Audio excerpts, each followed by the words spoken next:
Teka, iayos ko para kitang-kita yung pagka-frog niya. Nakabuka ka pa. Lalaki ata yan. Okay. Saan nila kinuha yan? Sa probinsya pa. Ano kasi siya? Taga saan si Tita Mary mo? Cagayan. O, Cagayan siya. Have you tried this? No. No? Sarap nga eh. Pero hindi ka pala makalimutan to. Siyempre bata ako.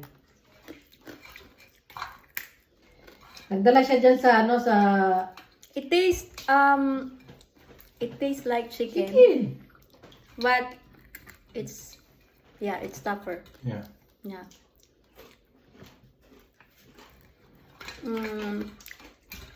Yeah, it's yummy. Kalbal ka na rin. First time kong makakain ito. Nakakain na kami sa yung kinain natin na nilang mo. Doon sa may hotel na wala na. Ano yan? Sa hotel? Nawala na? Sa hotel ba This is yan? one, exotic food to, di ba? Sa hotel ba yung kinain natin kasama si Nina mo? Tsaka si... Yeah.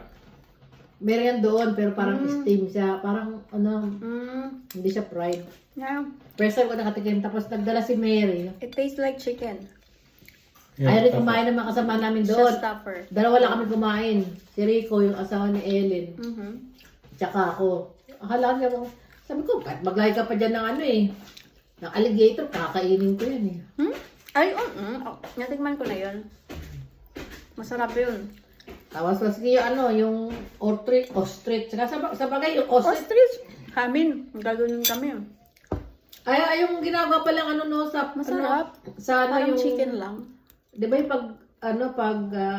sa Amerika, yung pabo Turkey. O turkey. Pero sa amin, gaganon.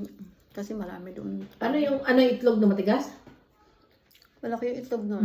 Pero medyo malansa.